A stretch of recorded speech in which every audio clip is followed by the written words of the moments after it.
proceed. Thank you very kindly for it.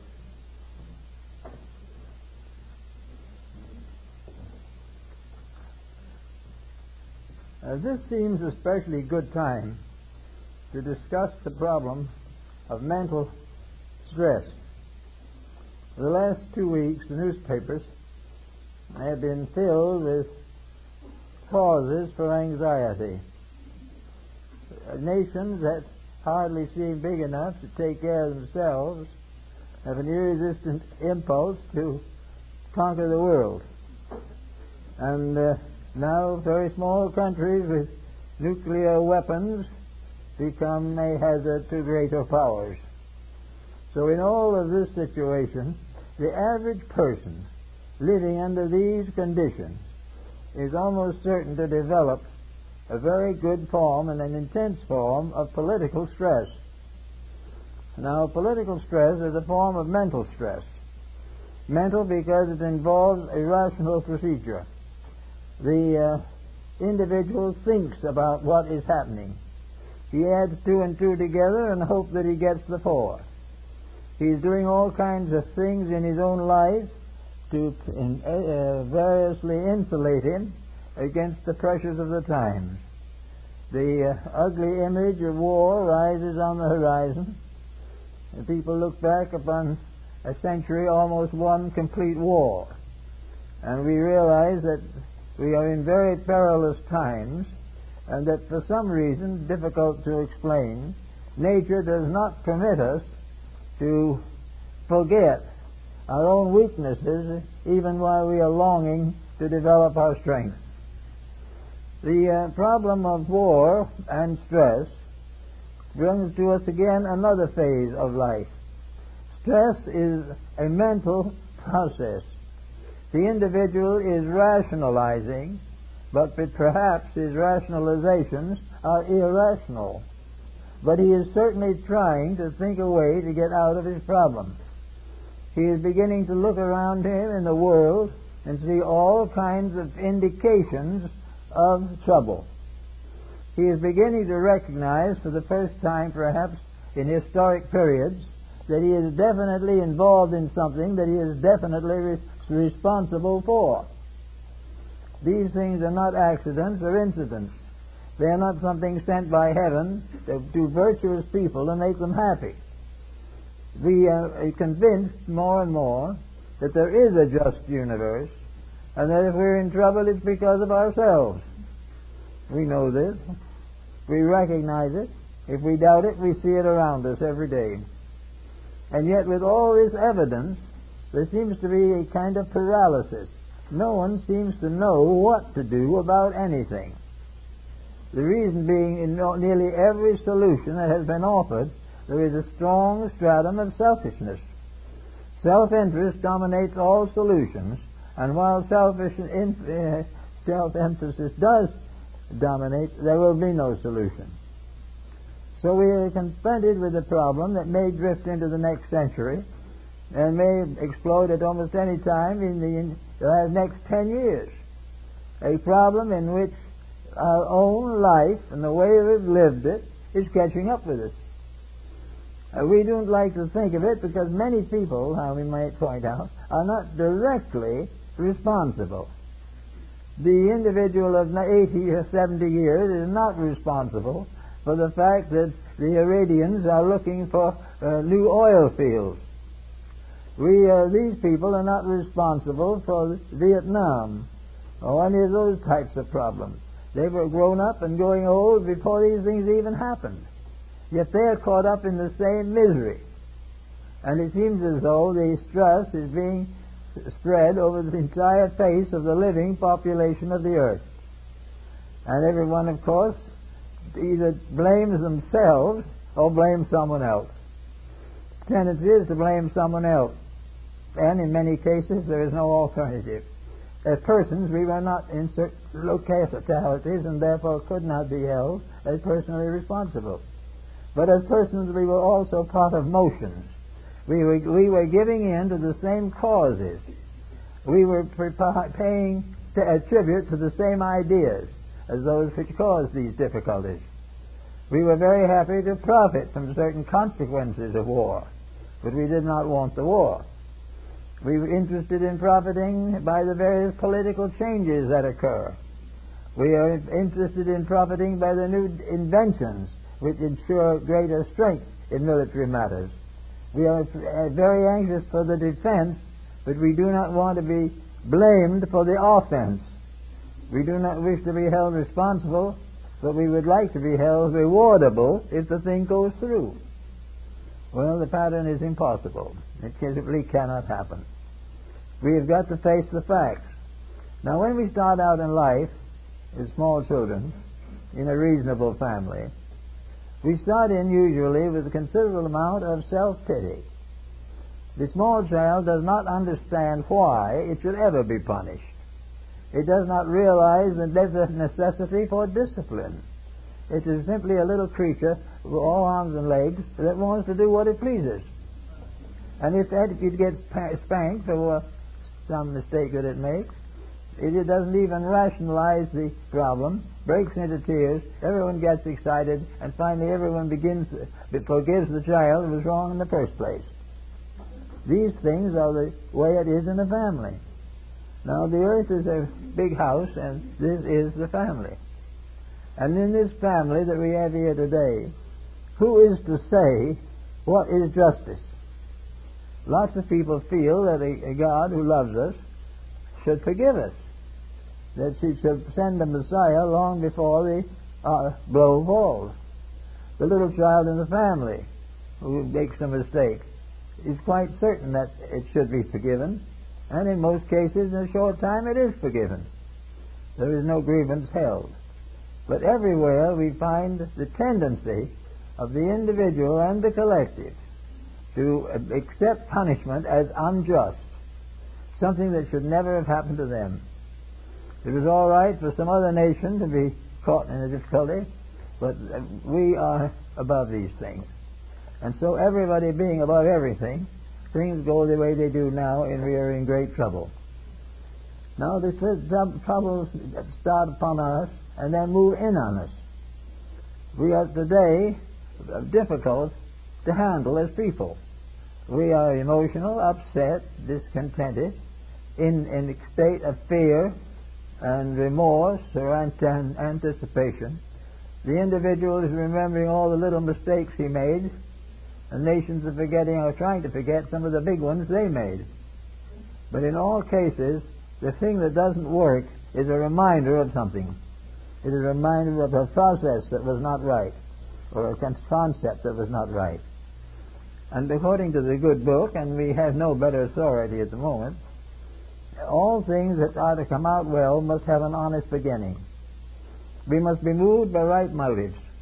We must follow constructive ideas, and we must maintain integrity and honesty in our relations with each other. Well, if we look for a civilization that started that way, we'll have a very hard time finding one. For nearly all progress has been one form of warfare or militarism on top of another. There's been no real definite effort to be kind to someone we don't like, or to love to have other people have money that we wish we had.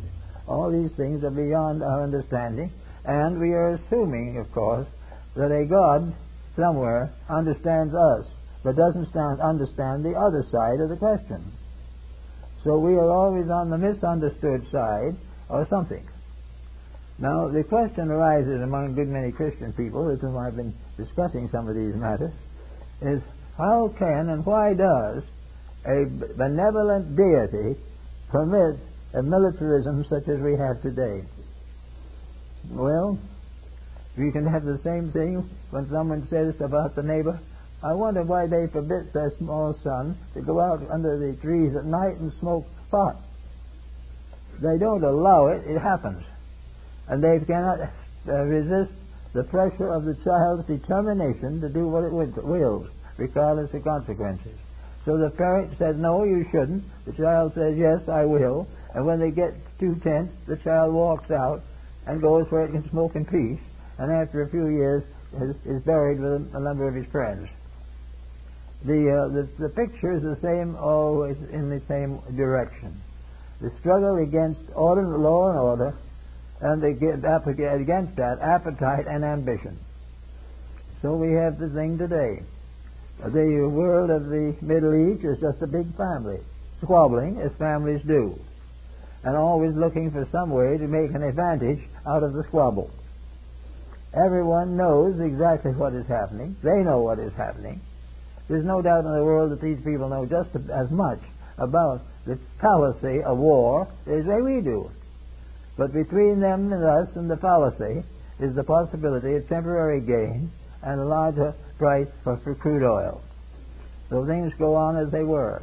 And the universe as we know it, the human universe, is composed of people who are willing to compromise principles in order to gain profits of some kind for themselves. Now, if this happens in the family, there might be some excitement. They'll say something should be done to punish these juvenile delinquents. Well, nature doesn't come down like Simon Legree with a horsewhip. Nature is constantly compensating the creatures which it has brought forth. Compensation means to be paid in like, to be paid in the currency of the cause and the deed. And the compensation for a misdeed must necessarily be unpleasant. You cannot do what is wrong and be rewarded for it by what is right. You have to go through the problems of the consequences of your own mistakes. The deity that we understand and believe in is not a visible old gentleman sitting up on the clouds. He's not going to wag his finger at us and tell us we are being bad. But nature will work through its laws and rules which are immutable. And these laws are absolute justice. And absolute justice, in the last analysis, is the highest form of love. When we do what is right and maintain it, the guardian powers of life reward us. When we voluntarily and intentionally do what is wrong, simply because it is easier or more profitable, the gods of laws and orders and of natures and stars do not reward us with a happy life. So we earn what we hope to have. And if we hope to have wealth, we have it, but we have the troubles that come with it. And we will have these troubles as long as we live the way we do now. So we have another crisis. Well, is it going to break out into war? Are there going to be more great struggles? Are we going to have brother against brother? Are we going to have God fighting against God, so to say? Are we going to have more tragedies? It's almost impossible to imagine tragedies greater than those we've already had. And in the last century, presumably the most enlightened century of all time, we had the worst wars of all time. We had the greatest destructions that have ever been known on the planet. Why? Not because God didn't love us, not because the universe was against us, not because of the terrible pressures of laws that we can't understand and never will understand, simply rewards for actions we do understand and should do something about. We are getting exactly what we deserve. Now that means, of course, that it looks as though those who don't deserve are getting punished also. And this looks very difficult. It seems also difficult to us when we see a family consisting of a mother, father, and one child, possibly illegitimate, that the child has to go through the suffering that it does not deserve because of the mistakes or indifferences of the parents. And it looks as though good people all over the earth are being wounded and destroyed by bad people, and that this goes on and on and on. But there's a little more to it than shows on the surface. In nature, there are no elderly gods like Odin with one eye walking the earth with his iron-bound staff. The laws of nature operate through their own structures of law. And the structures are very exact. The structure says definitely, as ye sow, so shall ye reap.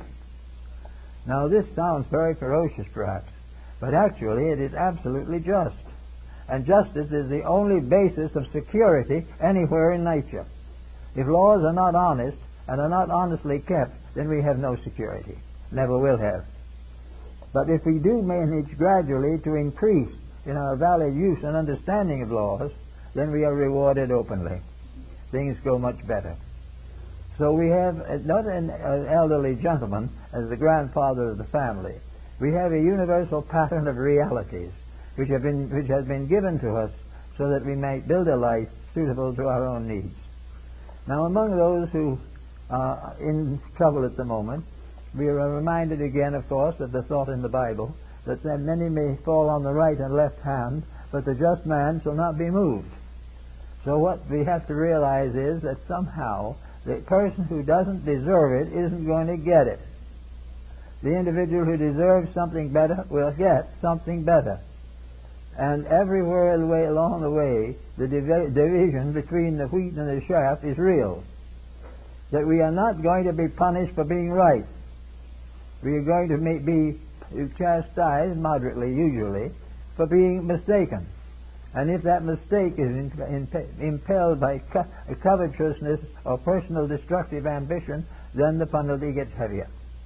But the fact of the matter remains, it is that we are rewarded for being right, and the right person is protected. Now, how does the right person get to be protected?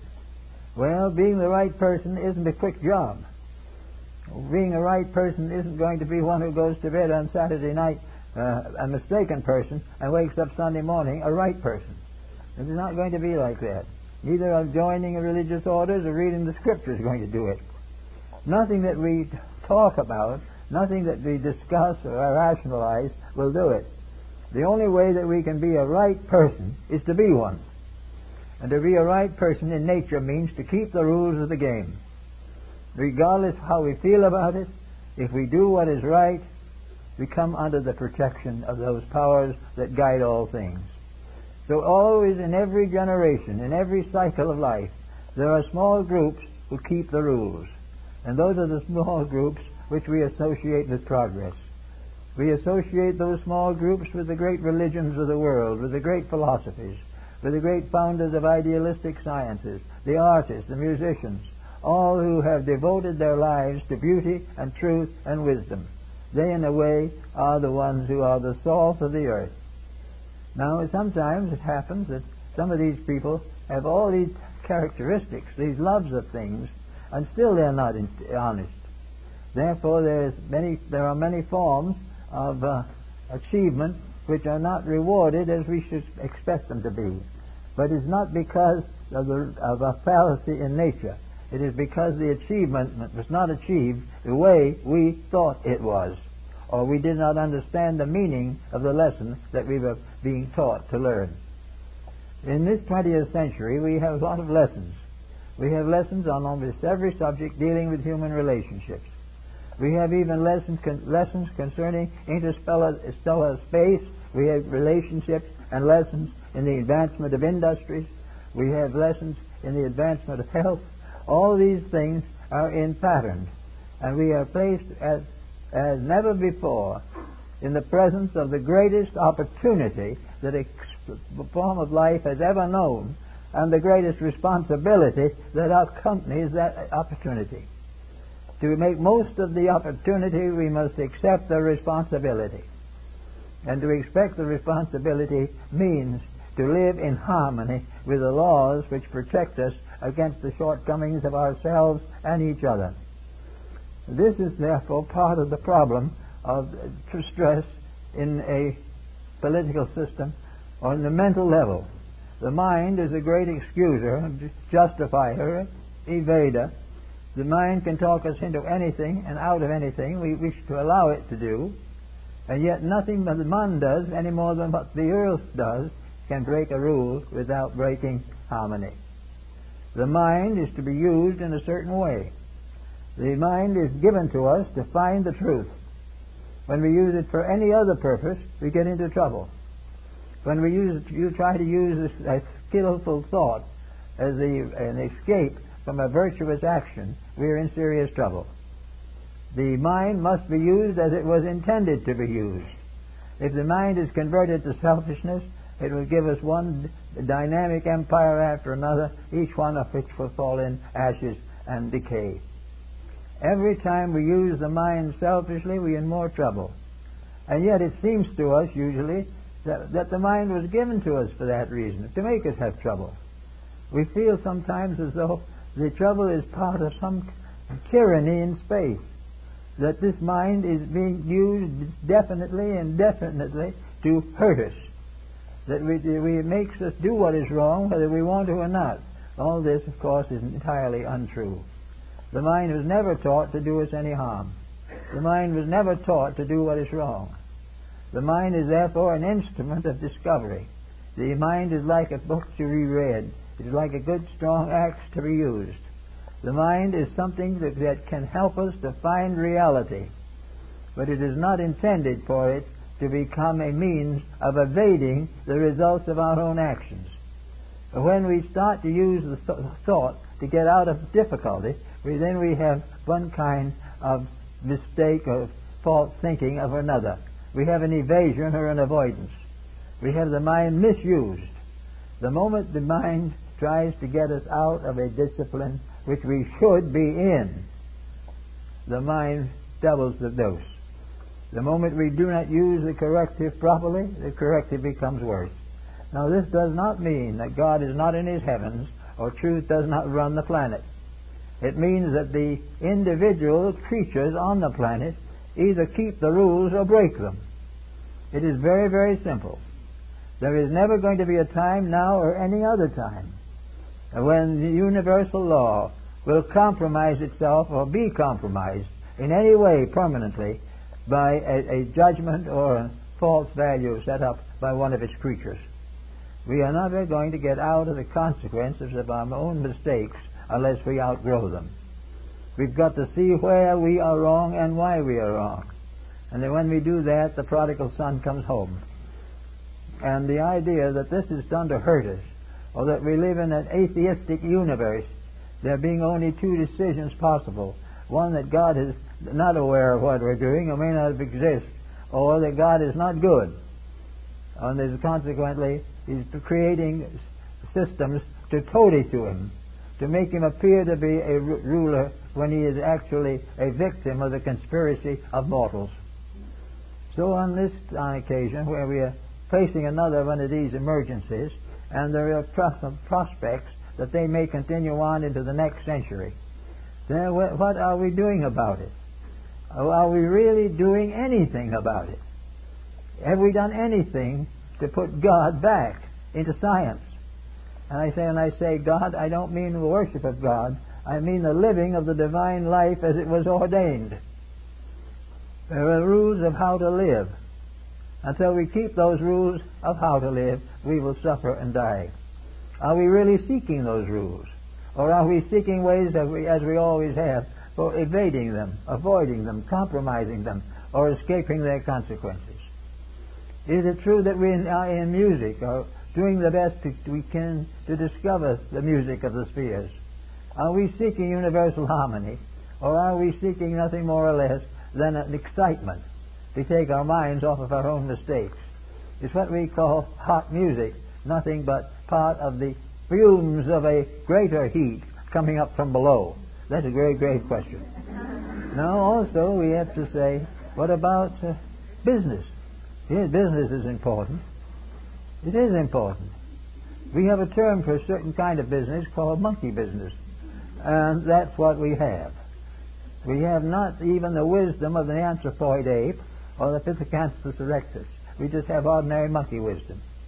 Monkey wisdom which doesn't know what it is doing and never has. Wisdom which attempts to justify the fact that when three foolish men get together and make a law, that law becomes an eternal truth. It doesn't. If everyone on earth voted for the same thing and that thing was wrong, it would still be an untrue vote and it would still be an imaginary solution. Things have to fulfill themselves. The deity that rules all things is infinite wisdom and infinite love. Infinite wisdom shows the way, and infinite love shows the patience of the infinite in its constant relationship with its own creations. There is no intention on nature, part of nature, to be cruel. There is no intention or need for nature to cast great monuments of fire into space. There is no need for wars, for such compromises as bankruptcies, plagues, earthquakes. These things are not cosmic necessities. They are the consequences of broken rules, laws that have been mistakenly interpreted, or most of all perhaps, have been passed on from generation to generation with children in school and on and up, simply to make us understand the fact that we are in this world for one purpose only, to get as much fun out of it as we can, to get as much money out of it as we can, and to get out of it before the payments become due. This is a very grave problem. So now, here we are. Here we are facing into the problem of mental stress. We are going to always be in stress with ourselves, our children, our neighbors, and everyone else, unless we have a clear understanding of the proper basis of relationships. The easiest way to find the basis of these relationships, fortunately or unfortunately, depending upon your opinions, is through the basis of the great religions and philosophies of the world. There's no probability that science will ever give us those solutions, because science isn't interested in it. A scientist might rise and do it, but science won't. There must be a scientist who outgrows science. So we have to look elsewhere. But we have to look somewhere where skills and achievements and advancements lead always to the public good. Now, I saw a book a few days ago that someone handed me to look at, written quite a ways back in the 30s somewhere, on the development of the computer and television and this type of thing. And the book was written by somebody who was pretty insightful and pretty well described exactly the mess that these discoveries have caused. That instead of these wonderful discoveries leading to new advancements, knowledge and understanding, more world peace, more equality, more jobs, more kindness between nations, more tolerance between religions, instead of these desirable ends, all we're getting out of it is more noise and more crime. So this means that we are not able to take on even an advancement without abusing it. Everything that we get now has to be termed in measures of dollars. If we can make $2 grow where one grew before, then we consider ourselves very progressive.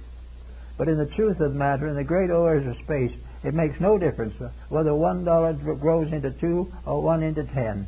The whole pattern is one of integrity, and when every name we call it, anything that breaks those integrities is in serious trouble. And so are we, as long as we continue to break them. And we are beginning to realize now that television is getting us into trouble. We realize that what was hoped would be a great step forward in education has now become a great step forward in the propaganda of crime and degeneracy. We know definitely that the use of television and computerism to help us to advance the common state of man is of very little consideration. Even where these are public instruments, they are exploited for the benefit of private business. So all this shows the way a thing is going. And it also shows why, at this particular moment, each individual has a job on his hands. He's got to convert himself to the kind of world he lives in, know why he's in it, and know how to get out of it. Now, the getting out of this world doesn't mean suicide. It doesn't mean becoming a hopeless addict to various drugs or bad habits. It means a solution. We are in a mess. We are definitely voting for a mess whenever a vote comes up. Whenever we buy something, we are buying a mess. Whenever we plan a career, we are planning to fit into the mess. And our retirement is what we hope to be, will be a retirement out of the mess, but actually into private or public facilities which will charge us thoroughly to take care of our closing years. Everywhere we go, the same problems are. Now, you can look around, you may find occasionally, will find occasionally, someone who is understanding of these things. But for the great majority, it's a case of setting down and using the mind to solve the problems of daily living. It is up to the mind to give us the answers we have to have. And one of the answers that we get, first of all, when we think it that way, is the answer of integrity. The first thing we've got to find out is what is the honesty of the matter. then we have to say to ourselves, and prove it by careful thought and research, that the good man is not punished for the sins of the evil ones. There is no way that evil can contaminate us unless we are subject to contamination because of weakness in our own natures. If we are basically selfish, there will be always something that can create a mood of selfishness. If we are constantly bewildering in a world of antagonisms, of jealousies, and of competition, as long as these factors are strong in our own minds, we will have these problems. That is why in the old days wisdom was separated widely from wealth.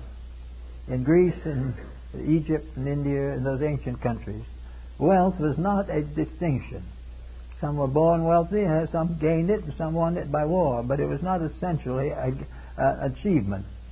War was one way of controlling the bodies of things, but wisdom was the way of unfolding the inner life of things, the bestowal of integrities upon the patterns of living. Therefore, we were very definitely involved in the problem of gaining freedom from the stress of our own addictions. The individual who has been smoking heavily of cigarettes for 25 years has trouble breaking away. He gets headaches, he gets sick, he takes the cure, he breaks down, he comes back to smoke again, he gets another refund and keeps on going until either he quits or the throat cancer takes him out. Now this is the same way with civilization. We have war after war, revolution after revolution. Great industrial institutions rise and fall. The banking system builds tremendously and then collapses. Everything we do that is purely material and self-centered ends in trouble. There is no way of making mistakes permanent and valuable. They are always impermanent and worthless. So we come to the point where we have to try to find out what to do about them. And one of the things we have to do about them is go right back to our own childhood. We will assume that nature was a kindly parent, wiser and more loving than any of us. Nature gave us all a chance to come into this world. The moment we get out of that unseen world, we move from the invisible to the invisible and become a part of the life of physical embodied creatures. The child that is the unborn is a strange and wonderful thing. The moment it is born into this world, it is a little crying creature waiting for us to take care of it, and giving us the greatest affection, love, and vitality that we can ever know. But this coming into embodiment is integrity coming into life. It is the reality of things impressing themselves upon living creatures. If a virtue becomes embodied, the person who has it is called virtuous. And this virtue is not just simply a mental attitude. It is not a compensation for being unselfish when you really want to be rich. Not at all. It is the fact that you have outgrown a fallacy. You have outgrown something that was ultimately going to kill you, and have chosen rather that which will ultimately bring you to eternal life. And nature, that is nature's love. Nature's love is to see you grow. And your idea, for most part, in the material world, is to resist growth in every way possible because it interferes with immediate profit or social standing. Yet this social standing and this profit vanishes away, and it becomes part of a great lost world which can never be restored. We are gradually reaching the point now where a decision is inevitable. We are going to have to decide what constitutes a good life. That we can use almost any invention that we have for the benefit of all concerned if we take selfishness and self-interest out of it. We can grow beautifully in all the ways that we ought to grow if we stop thinking of growth merely as wealth. The individual who believes that growth is getting into a higher bracket of public office is a mistaken person. He is mistaken the reason for himself. That doesn't mean he couldn't have a higher office, but would have to be elected for a different motive, for a different reason. He would be elected because of what he could give and not for what he could get. and those who put him in would be able to know that they were performing a personally virtuous act rather than merely advancing their own paycheck. So everywhere along, nature in its kindness, it gives us the wisdom and love that belongs to its own nature. The world we live in is a world that is filled with divine love. Love for the littlest thing that exists. Love for the mote and the sunbeam. Love for all the little creatures of nature.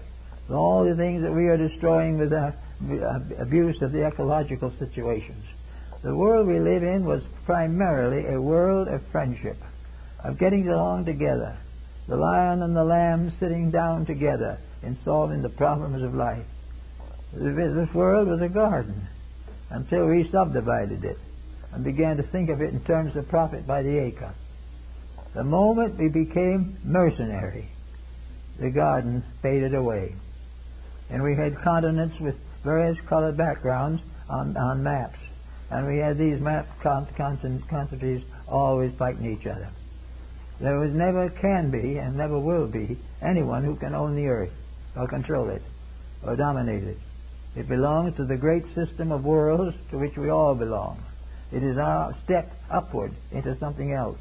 If we try to destroy it, we destroy the very stairs upon which we have to climb. So it's gradually we're going to have to get over this.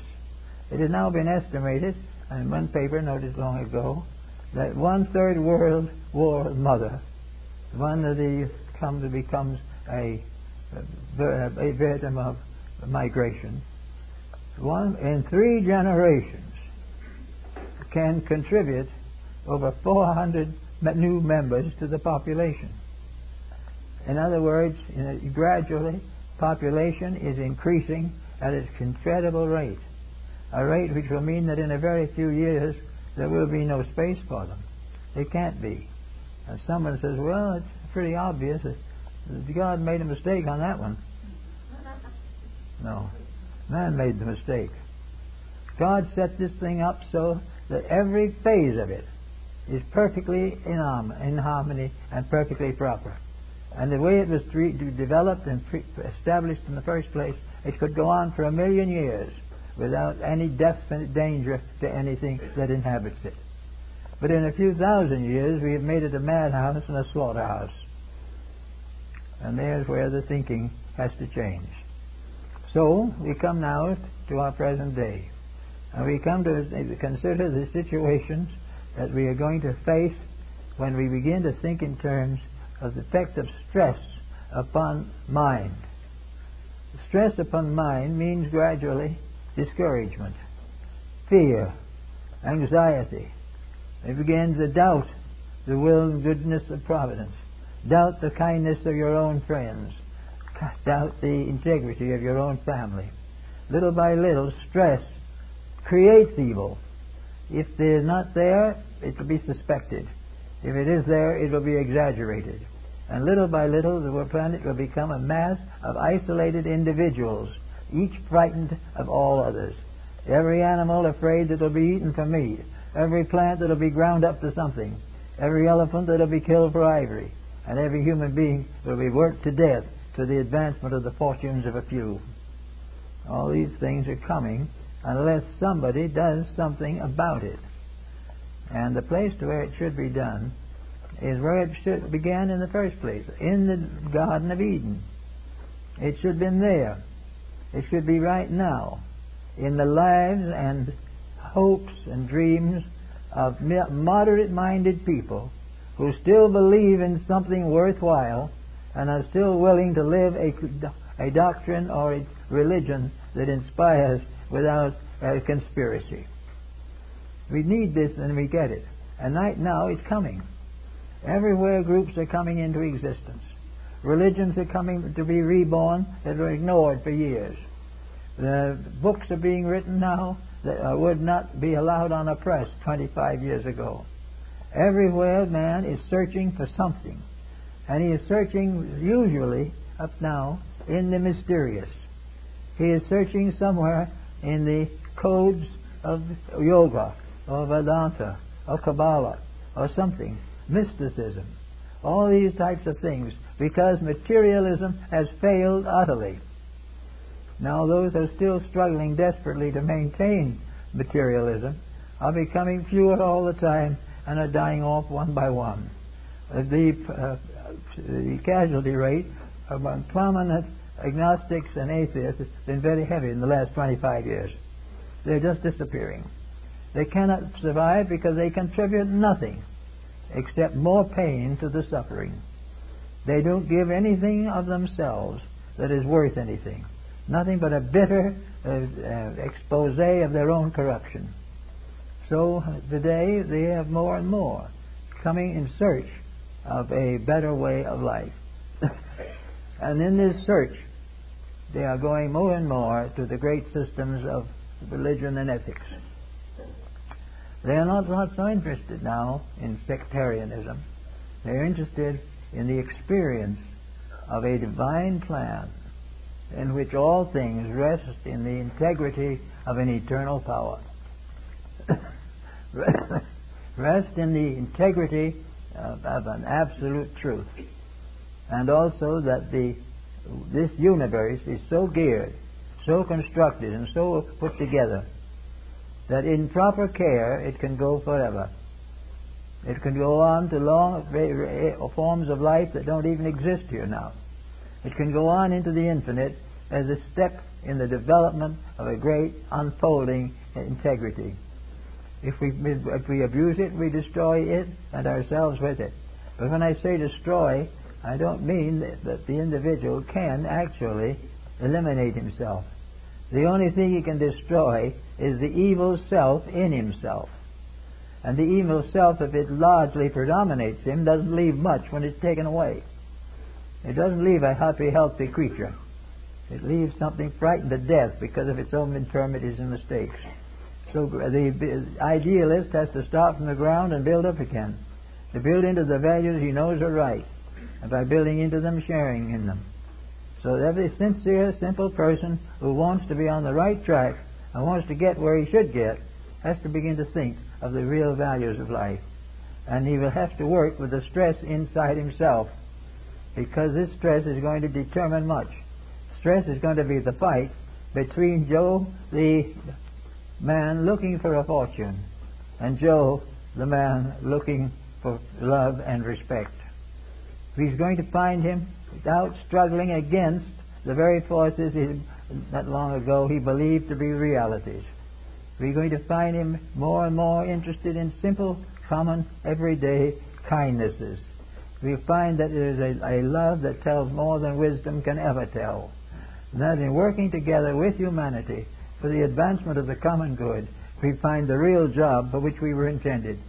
The individual who works for himself alone is a pretty lonesome character. But the individual who works with others and with himself to the service of others beyond his own needs, they're a pretty wise, married person. So we think now more and more of this problem of tension as the struggle of the individual against the pressures of a corrupted, neurotic society. We see it becoming worse all the time.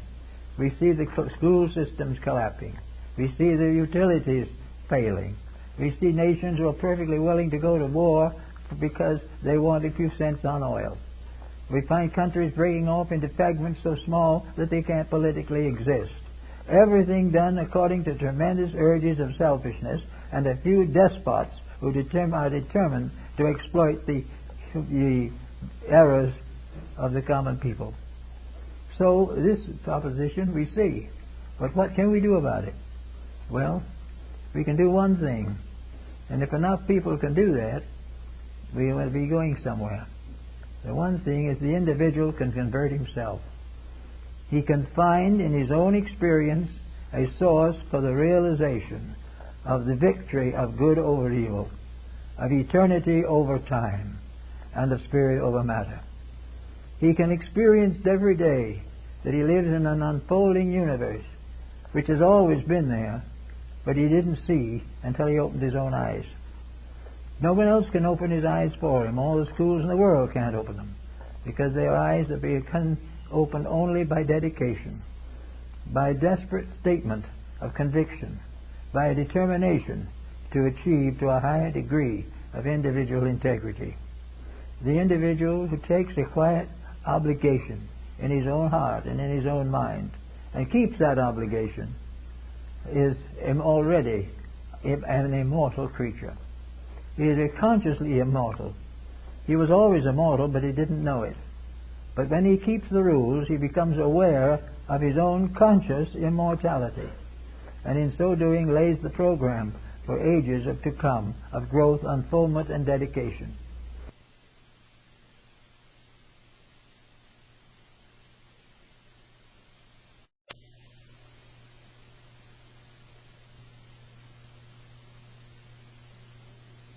The moment selfishness dies, the soul is released.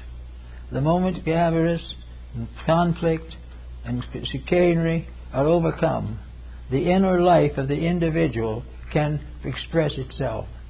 The inner life of man is essentially a soul power, a power that contains within itself the infinite blessing of deity and the infinite strength to accomplish all that is necessary for the perfection and revelation of itself. There is nothing lacking in the universe. Deity has not bestowed its preciousness upon one sect, upon one group, one race, or one family. It has given of itself to one who is true, anyone, slave or superior, who is dedicated to truth, dwells in the spirit of wisdom, and in peace with the inner life. This peace with the inner life is the end of stress. It is the only end that stress can come to. There are no ways that it can be anything else except peace. And peace is not stagnation. It is a new experience of what is important and what counts. Peace is a sudden realization that that which inwardly brings joy to the soul, it brings fulfillment to the life. Peace is therefore a gentleness with space, being a part of a great universal purpose, and that in that great purpose there is room for all to grow and all happiness to be achieved. This purpose is not responsible for war, yet man is responsible for war. We are all responsible for the sins we suffer from, and the only remedy is to cure them in ourselves. And the only way now, apparently, that the infinite power has found a way to cure us is to make these mistakes so terrible that we can't endure them. That doesn't mean that the powers that be makes them terrible to destroy us, but makes them terrible to awaken us to the need that is within our own consciousness. Man has a purpose that is beyond the boundaries of time and space as we know it. Man has a purpose somewhere out there into the infinite world of creation and of good. It is part of a great redeeming life that moves through space and time to the fulfillment of its own purpose. And somewhere beyond the stars and beyond the light and beyond the mysteries of time and space is a mysterious purpose, a purpose which we are so far ahead of us that we don't know what it is, but towards which we work. And every step in the right direction is a release from limitation and a participation in the next step of this great revelation. Every backsliding is a mistake, binding us back again to a world that has done nothing but hurt us from the beginning of time. Sin is therefore the individual feeling incapable of growth. Sin is to assume that growth is evil, that progress is wrong, and that physical things which hurt each other are right. This is not possible. The final thing, that peace is right, means that we must find peace. And the individual, to find peace, must discover it in the only place where, as a person, he can discover it, and that is in the quietude of his own soul.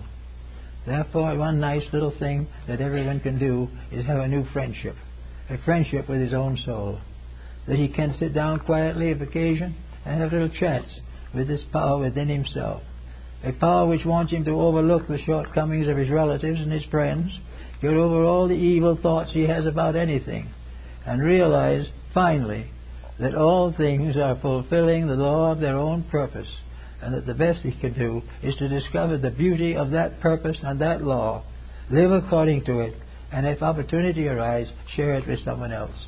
There is no reason why this journey through life should just be one war after another. There may be wars and rumors of war, but the just person sees through them, knows what they are, and realizes that out of this wanderings in the wilderness, the human soul will come ultimately and finally to the promised land, which is its proper home. When we realize that, we know exactly why we're here.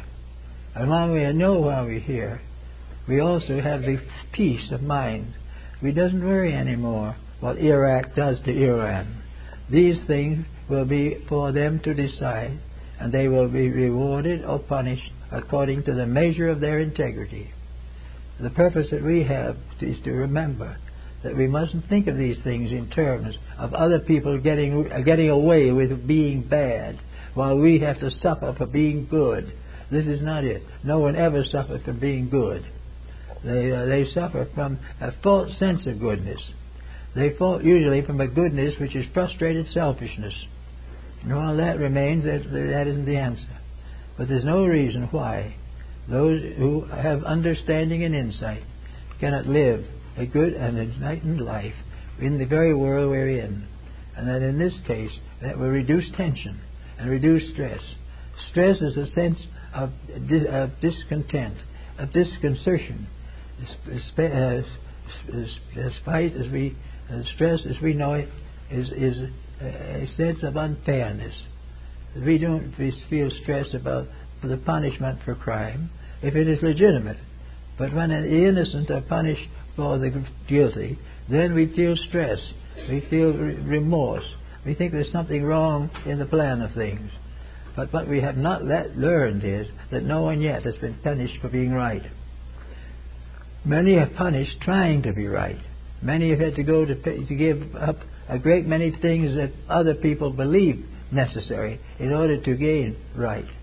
But I've known several who, having given away all of this world's goods, have retired into the simple life of serving others in some gentle capacity.